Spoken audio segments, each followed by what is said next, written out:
berprinsip 5R, reduce, recycle, reuse, replace, dan replant. Jadi kami memanfaatkan barang-barang bekas, bukan barang antik, tetapi barang bekas yang kemudian diolah menjadi properti yang lebih artsy gitu.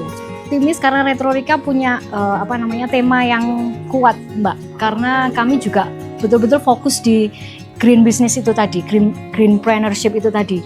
Jadi value itu yang kami pegang. Di 5 tahun yang lalu green business itu tidak populer. Jadi kami menerapkan tidak menyediakan tisu, kami tidak menyediakan sedotan plastik, juga kami lebih menyarankan customer untuk dine in, tidak dibawa pulang. Meskipun nanti dibawa pulang pun kami memberikan reward kepada mereka ketika mereka membawa tumbler sendiri atau food box untuk dibawa pulang, kami malah diskon 10% kayak gitu. Jadi value itu Mbak yang kami pegang. Intinya kami ingin mengedukasi ke customer supaya mereka lebih bijak terhadap single use itu tadi.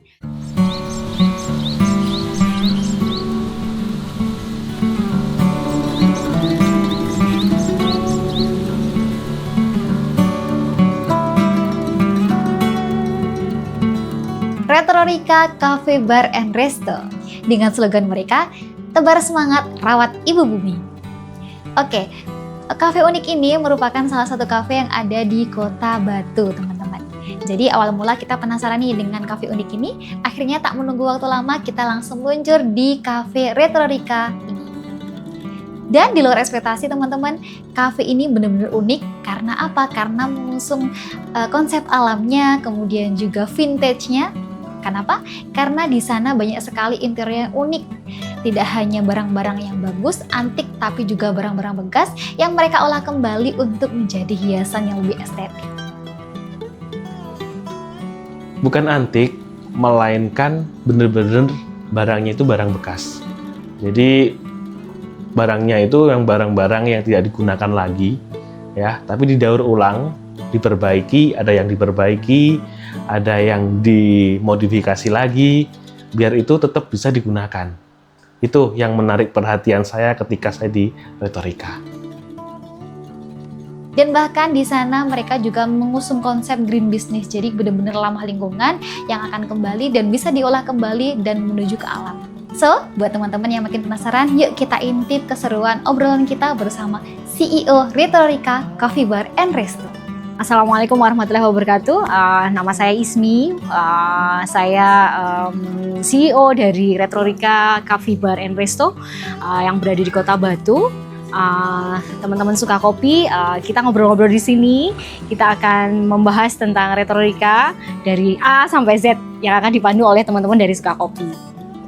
Saya dan suami, terutama suami ya, think tanker dari Retrorika Cafe Bar and Resto ini. Jadi suami ini mulai dari desain, arsitekturnya Retrorika. Kalau saya bagiannya adalah di konsep dan juga kuliner yang ada di Retrorika gitu. Jadi dari awal kami berdiri di tahun 2018, jadi sudah 5 tahun yang lalu sudah mulai di bisnis ini. Tentu kami konsisten di food and beverage, kuliner gitu ya, kopi yang serius dan juga resto, makanan-makanan berat maupun snack. Dan makanan berat ini kami hanya memilih makanan-makanan Nusantara aja. Mungkin ada beberapa western tapi cuma sedikit gitu ya. Jadi awalnya itu suami kan memang dia berkumpul dengan teman-teman konservasionis, naturalis.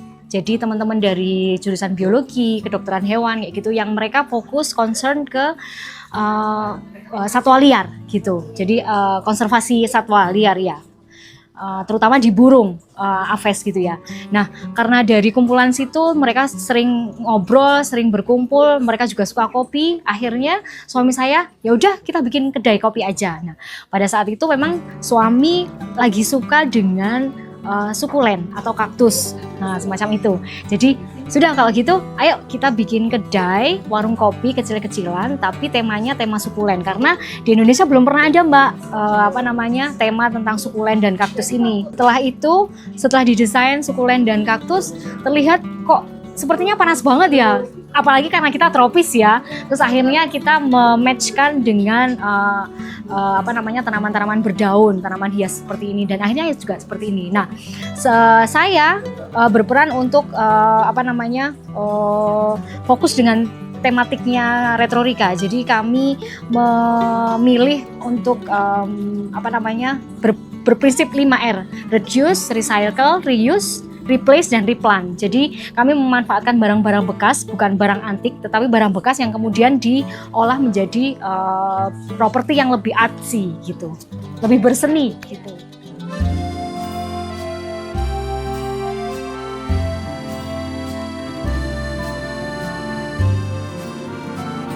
Awalnya itu suami membuat icon pack di Play Store Google, Mbak. Waktu itu sempat kepikiran bukan retorika sebenarnya, satu kata dalam bahasa Indonesia awalnya adalah retroris gitu, retroris ya, retorika. Jadi retorika itu adalah sebuah dinamisasi kehidupan gitu ya. Nah, tetapi kok terlalu terlalu populer banget kalau retorika. Nah, akhirnya kemudian diplesetkan menjadi retorika. Retro yang klasik begitu ya. Dan digeser ke retorika itu tadi gitu. Awalnya memang kita berprinsipnya di 5R itu tadi, Mbak. Kita memanfaatkan barang-barang bekas karena kita tahu bahwa sampah itu masalah tersendiri bagi kita, apalagi peradaban modern semacam ini. Nah, kita tidak mau menambah sampah kemudian dibuang kembali, sampah lagi dibuang kembali gitu, dipakai kemudian dijadikan sampah, dibuang kayak gitu, tidak. Tetapi kami memanfaatkan barang-barang yang sudah tidak terpakai ini. Sehingga akhirnya kami bergerak pada concern pada 5R itu tadi. Bukan barang antik, tetapi kita memanfaatkan barang-barang bekas supaya bisa disawang lagi, Mbak, untuk lebih istilahnya memanjakan mata lagi gitu.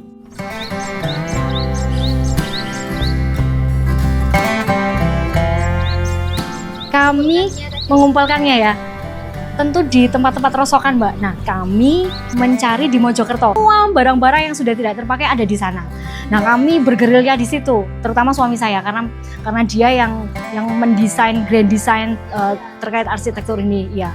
Jadi mulanya dia hanya mencari barang-barang aja yang dia sukai. Lalu kemudian dibawa ke sini, terus baru dipikirkan barang ini bisa menjadi apa, barang ini bisa menjadi apa gitu. Jadi dari rumah itu dia tidak berangkat, aku harus membuat ini maka aku mencari barang ini, tidak. Tetapi kami di sana hunting, mencari barang-barang yang dia suka, sampai di sini terus baru kemudian dipikir, oh ini bisa jadi ini, taruh sini, ini bisa jadi itu, taruh sana begitu. Gitu. Tidak ada untuk arsitektur retorika tidak ada cetak biru, Mbak. Biasanya kan kalau kita ke arsitek gitu ya, mereka pasti akan mendesain seperti itu, ya sketnya dulu. Kita tidak memakai itu. Jadi bongkar pasang. Ketika suami saya sudah nih dipasang seperti ini, nanti beberapa bulan kemudian, wah ini kok jelek ya, bongkar lagi diganti yang lainnya gitu. Jadi bisa dipastikan kalau teman-teman ke retorika 1 tahun atau 2 tahun nggak kembali ke sini pasti akan berubah begitu. Ya karena sangat dinamis. Ini kayaknya udah nggak match lagi dengan konsep lagi ya, diganti lagi begitu. Gitu. Kami mendesain ini 1 tahun, Mbak. Jadi persiapan ini semua 1 tahun. Mendesain ini kita tidak menggunakan arsitek, kita juga tidak menggunakan keilmuan desain begitu ya.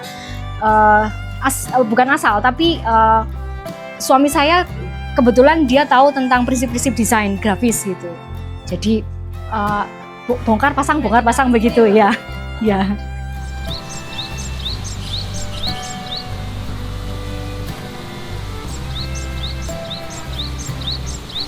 Kami fokus di green business, greenpreneurship. Jadi kalau sekarang pemerintah sekarang mereka lagi menggaungkan ekonomi hijau. kami sudah 5 tahun yang lalu sudah fokus ke green business. Jadi semua hal yang kami terapkan di bisnis kuliner ini itu semuanya ramah lingkungan, Mbak. Mulai dari packaging, kemudian mulai dari edukasi kami juga berikan kepada masyarakat supaya lebih bijak terhadap segala sesuatu yang single use, barang sekali pakai gitu. Nasi goreng sama sego godok ya. Kalau nasi goreng Jawa biasanya. Mereka lebih best seller itu nasi goreng Jawa. Tapi kami punya sekitar 10 varian untuk nasi goreng. Ya, banyak sekali ya. Terutama suami sih. Suami pingin, misalnya suami Bun coba kita bikin nasi goreng ini gitu. Jadi nanti kami meriset itu semua. Nasi goreng, misalnya nasi goreng kambing nih, nasi goreng kambing itu yang enak di sana. Nanti kami compare, terus kemudian dimasak, dicobakan, baru kalau kemudian ini layak, baru dijual untuk menu di Retrorika gitu, Mbak. Tahapannya semacam itu, gitu. Tapi ada tim dapur sendiri ya, Mbak? Ada tim dapur sendiri, ada tim quality control juga sendiri, gitu.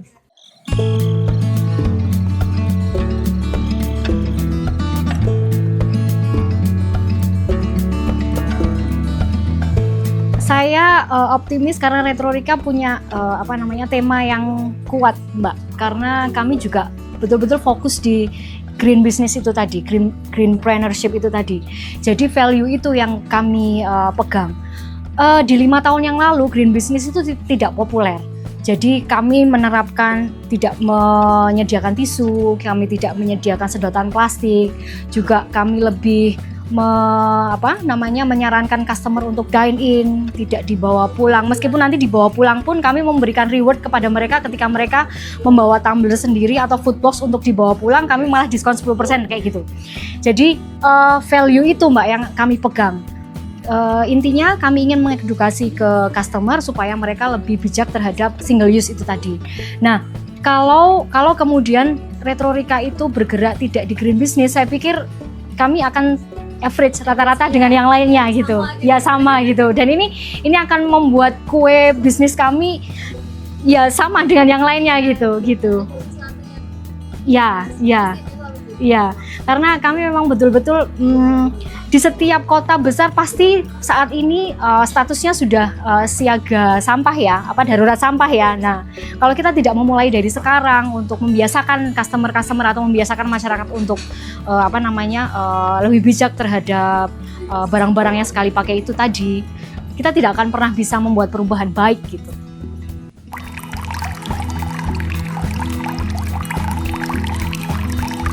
Retrorika dari awal misinya adalah selain menebarkan semangat untuk merawat ibu bumi, karena tagline kami adalah sebar semangat rawat ibu bumi itu tadi, dengan mengedukasi kepada masyarakat umum supaya lebih bijak terhadap sampah begitu.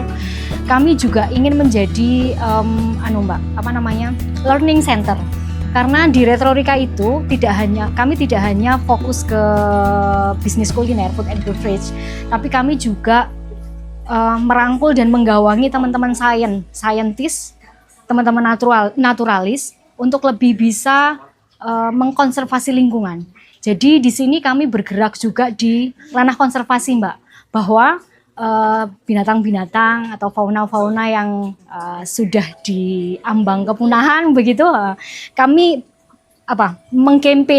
mengkampanyekan itu supaya masyarakat juga, misalnya nih burung, kami selalu mengkampanyekan kepada mereka untuk tidak melakukan perburuan liar misalnya, karena salah satu indikator sehatnya lingkungan itu dari binatang-binatang yang masih berada pada habitatnya begitu.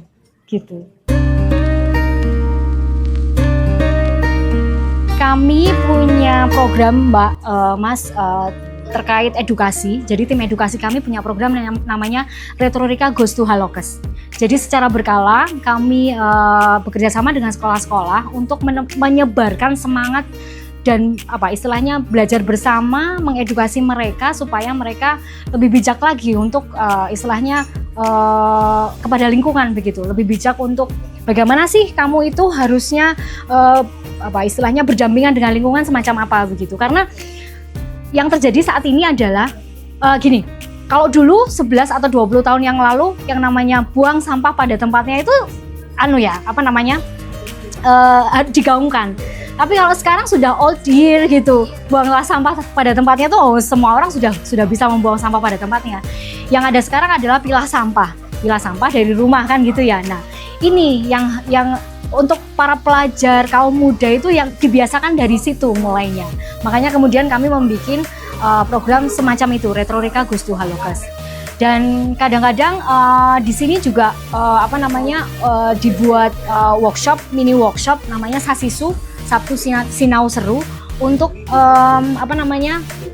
paling tidak kami membuat learning center bahwa Retrorika itu juga dibuat tempat untuk keilmuan itu juga oke loh gitu karena pada dasarnya saya, suami dan teman-teman NGO yang ada di sini tadi itu semuanya bergerak dalam bidang keilmuan gitu. Jadi kami tidak sekedar bisnis food and beverage aja gitu, bisnis perkopian maupun makanan gitu, resto. Tapi kami juga berada inti di dalamnya adalah sebuah gerakan supaya kita semuanya bisa baik-baiklah terhadap lingkungan gitu. Gitu.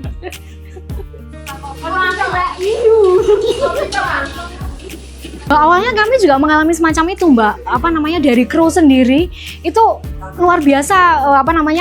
Saya sebagai CEO tuh luar biasa untuk membiasakan kru kami untuk melakukan hal demikian. Di kitchen itu kami memilah sampah sampai ada 3 macam, Mbak. Jadi 3 macam sampah di sana. Supaya ya memang sih akhirnya nanti supaya pengelolaannya lebih enak. Kita tidak ngeker-ngeker sampah lagi. Jadi harus dipilah-pilah. Tapi awalnya, Mbak, mereka juga mengeluh dan menggerutu.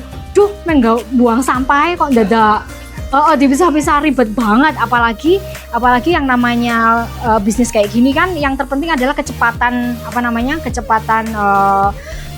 memasak, kecepatan untuk melayani customer kan begitu.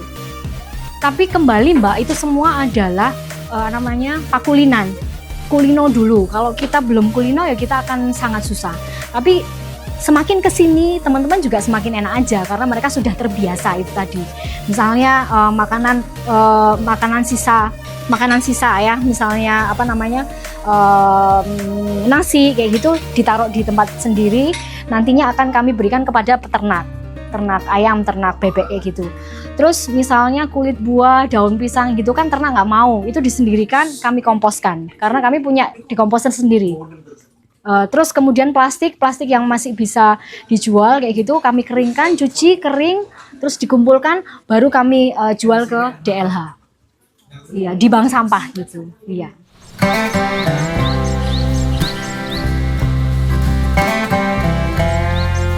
Sampah adalah permasalahan dan itu PR bagi semua pengusaha, khususnya kafe atau resto kayak gitu.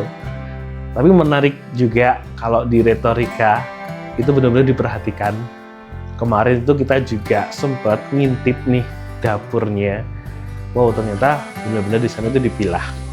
Ya, sampahnya dipilah, ada yang nantinya itu dibuat pakan ternak kayak gitu. Terus juga nantinya dibuat kompos, dan ada yang benar-benar itu yang harus dihancurkan, dibakar, tapi itu sedikit sekali kayak gitu dari proses kita intip di dapurnya kayak gitu. Ya, kami membaginya di 3 sampah terpilah. Yang pertama sampah organik dan anorganik. Kalau yang organik kami bagi 2. Jadi satu misalnya kulit buah, kemudian daun pisang yang itu tidak mau dimakan oleh ternak, itu kami komposkan. Terus kemudian ada sampah untuk yang sisa makanan, misalnya nasi atau sisa-sisa dari customer yang kemudian kami kumpulkan jadi satu, ini masuk ke peternakan, dimakan oleh bebek, ayam, dan lain-lainnya itu. Dan satu lagi adalah sampah residu. Ini biasanya sampah residu ini kami bagi 2 juga. Residu yang memang tidak bisa didaur ulang lagi, ini kami insenerator, kami bakar. Satu lagi yang masih bisa didaur ulang, misalnya pouch minyak goreng, terus kemudian kotak susu, itu kami bersihkan, lalu kami keringkan, dan kemudian kami pack langsung masuk ke bank sampah begitu. Nggak hanya sisa makanan, tetapi juga sisa dari kopi atau ampas kopi itu di sini itu juga diolah. Jadi nggak dibuang, tapi dikumpulkan di dalam tong kayak gitu. Setelah itu dikasihkan lagi nih ke petani untuk pupuk kayak gitu. Jadi benar-benar nggak hanya cuma makanan, tapi sisa dari kopi pun itu juga benar-benar diperhatikan. Oleh coffee roaster kita yang kita kerjasama di sini, Mas. Jadi kita itu selama hampir 6 tahun ini kerjasama sama yang namanya Kalamakara Coffee Roaster. Nah, sebenarnya hampir mirip konsep yang seperti di sini, Mas ya. Jadi selain Kalamakara jual produknya kopi tersebut, Kalamakara juga menerima limbah kopi tersebut. Oke. Gitu. Dari limbah itu biasanya dibuat apa, Mas Hendy? Ini nanti akan disumbangkan ke petani kopi lokal, Mas. Oke. Buat pupuk lagi. Sebagai pupuk lagi, ya, karena kopi ini kan keras, jadi dia diperuntukkan ke kopi lagi. Oke, Gitu. kalau di tanaman lain itu enggak, karena keras itu tadi. Terlalu keras ya, jadi dikembalikan ke kopi lagi sebagai pupuk. Dengan konsep green business seperti ini, emang ini bisa jadi pelopor ya buat kita yang mau menjalankan bisnis di bidang F&B. Gitu. Intinya adalah masalah pakulinan, Mbak. Kalau semuanya sudah kulino, apalagi customer yang belum tahu. Dulu pernah waktu di awal-awal kami bisnis ini, banyak tuh Mbak yang protes. Kafe rame kayak gini kok gak nyedia no tisu kayak gitu misalnya. Karena kami mengganti tisu dengan serbet makan ya, yang bisa diguna ulang gitu. Kami tidak memakai tisu. Terus kemudian kok kafe rame kayak gini juga nggak menyediakan sedotan plastik misalnya kayak gitu kan. Kalau sedotan plastik memang lebih higienis ya, karena mereka dipakai terus kemudian dibuang gitu ya. Tapi kami lebih memilih stainless karena itu tadi bisa diguna ulang. Tapi tentu sanitasi tetap kami nomor satukan gitu. Jadi toh juga kan sama halnya ketika kita pakai sedotan stainless dengan sendok pun kan sebenarnya juga dipakai banyak orang gitu loh. Ini hanya hal-hal yang nggak lumrah aja, mereka terus kemudian wah ini dipakai lagi. Loh kamu tuh pakai sendok di semua restoran juga nggak masalah gitu.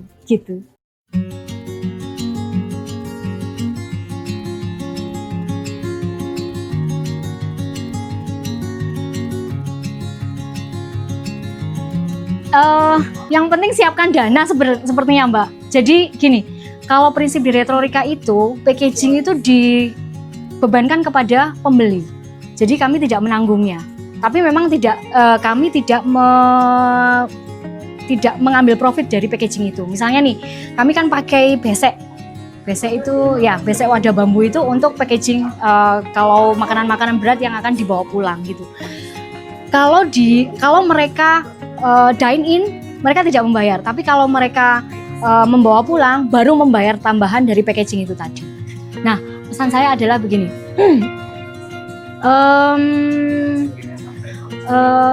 Kalau kita kemudian sudah mau memilih jalan hidup minim sampah, ini adalah sebuah jalan pedang, Mbak. Jadi kita tidak boleh lelah, kita tidak boleh berhenti hanya gara-gara lelah atau kalau enggak ya bosen kayak gitu ya. Pasti akan banyak tantangan, tapi konsistenan kita itu akan berbuah baik kepada diri kita, akan berbalik kepada diri kita. Jadi mau nggak mau kita harus konsisten untuk melakukan hal semacam itu, karena suatu saat kebaikan yang akan kita berikan kepada bumi itu akan kembali kepada diri kita sendiri. Ya, begitu. Gitu.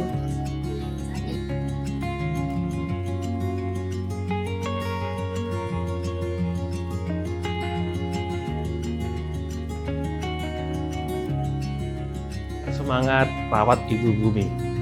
Itu slogan Retrorika yang juga kita kampanyekan. Ya, kita hidup di bumi, kita juga harus merawat bumi juga dengan kita juga harus memperhatikan nih sampah yang kita keluarkan. Kayak gitu. Ya, sukses buat Retorika. Semoga bisa jadi pelopor ya buat para pembisnis F&B, dan selain bisnis F&B juga bisa dicontoh nih konsep yang dijalankan untuk Retorika untuk menjadikan bisnisnya itu dengan konsep green business.